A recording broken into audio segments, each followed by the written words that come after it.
Doctor साहब, इंतहाई माजरत के साथ ये पूछना बड़ा ज़रूरी है क्योंकि लोग तो अपनी जगह के ऊपर चहमगोइयाँ कर रहे हैं, लेकिन मोडीज़ ने हाल ही में एक चीज़ बताई है कि अगर 2023 के अक्टूबर में पाकिस्तान इंतखाबात की तरफ नहीं जाता है तो उस सूरत के अंदर पाकिस्तान की महसूलात भी उतनी नहीं होती जितनी के पाकिस्तान एक्सपेक्ट कर रहा है। उस सूरत में शायद ये जो $3 बिलियन की रकम है, इसका कुछ पोर्शन तो पाकिस्तान को मिल पाया, मुकम्मल नहीं मिलेगा। इसको आप सेकंड करेंगे सर? देखो, बात यह है ना कि ये तो हर प्रोग्राम में ये होता है। हाँ।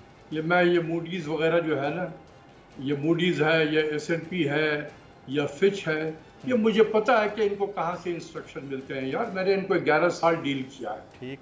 एक इनके हर आदमी को मैं जानता हूँ कि ये कौन है, कहाँ से इनको इंस्ट्रक्शन मिलती है। उनको मूडीज़ वूडीज़ की बात को ना लाओ बीच में। मुझे पता है कि इनको इंस्ट्रक्शन कहाँ से मिलती है और क्या बातें ये लिखते हैं। यानी आप कन्विंस्ड हैं कि ये प्रोग्राम का बयानिया है और इंशाल्लाह हम इस 23वें प्रोग्राम के अंदर बासानी दाखिल हो जाएंगे और पाकिस्तान जो फाइनेंशियल क्रक्स इस बार निकल आएगा। नहीं, बाहर निकलने की बात नहीं कर रहा हूँ। अच्छा। देखो, बात यह है कि एक तो जो हमने इकदाम किए थे उसका पैसा हमें लेना है, वो हमें मिल जाएगा। ठीक। बाकी फिर यह है कि इस हुकूमत की मियाद जो है वो 12 अगस्त को ख़त्म हो जाएगा। उसके बाद एक केयरटेकर गवर्नमेंट आएगी, वो केयरटेकर गवर्नमेंट फिर इलेक्शन कराएगी। इलेक्शन के बाद एक नई हुकूमत आएगी, वो थोड़ी सी सेटल होगी। उसके बाद वो डिसाइड करेगी कि हमें दोबारा IMF में जाना है या नहीं जाना है। तो ये जो ट्रांजिशनरी पीरियड था, ये ट्रांजिशन पीरियड जो है till the arrival of a new government, इसको कभी कवर करना था। इसमें जो अनसर्टेनिटीज हैं, इसको भी कवर करने के लिए हमें ये प्रोग्राम हमने लिया है, इस ट्रांजिशन पीरियड को भी कवर करना। Very right sir. अच्छा सर, जरा आप आ जाते हैं ना। अब दुआ है सर, मेरी दुआ है, प्राइम मिनिस्टर ने भी ये बात कही है कि ये आखिरी प्रोग्राम है हमारा।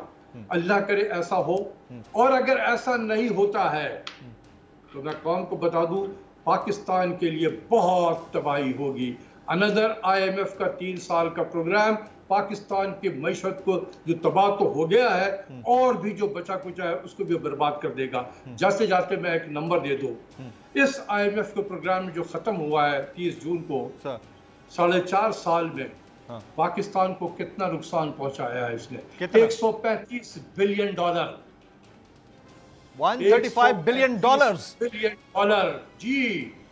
और 13 साल जो वॉर एंड टेरर में हमारा फाइनेंशियल लॉस हुआ था, वो 130 बिलियन था, उससे भी ज्यादा। ये हमारा वॉर एंड टेरर से भी ज्यादा पाकिस्तान की मईशत को हमने नुकसान पहुंचाया है। इस IMF के प्रोग्राम ने, yet another IMF program after the new arrival of the new government, तबाह हो जाएगा पाकिस्तान।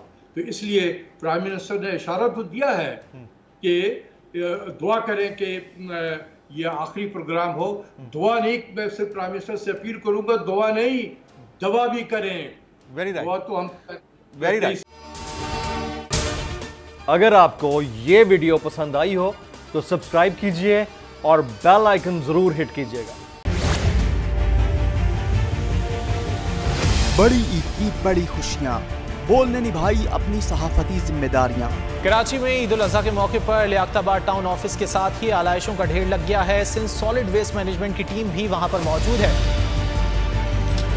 बड़ी ईद की खुशियों में भी बोल रहा सबसे आगे, सफाई मुहिम के लिए मुतालिका इदारों तक पहुंचाई आवाम की आवाज।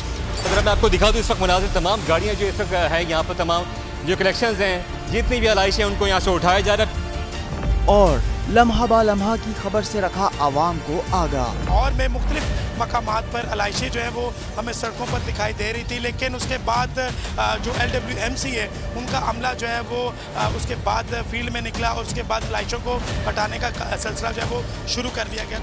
बड़ी ईद की ट्रांसमिशन 57% आवाम ने देखी बोल की स्क्रीन पर, क्योंकि बोल है पाकिस्तान का नंबर 1 न्यूज चैनल। सब्सक्राइब करें और बेल दबाएं ताकि कोई खबर रह न जाए।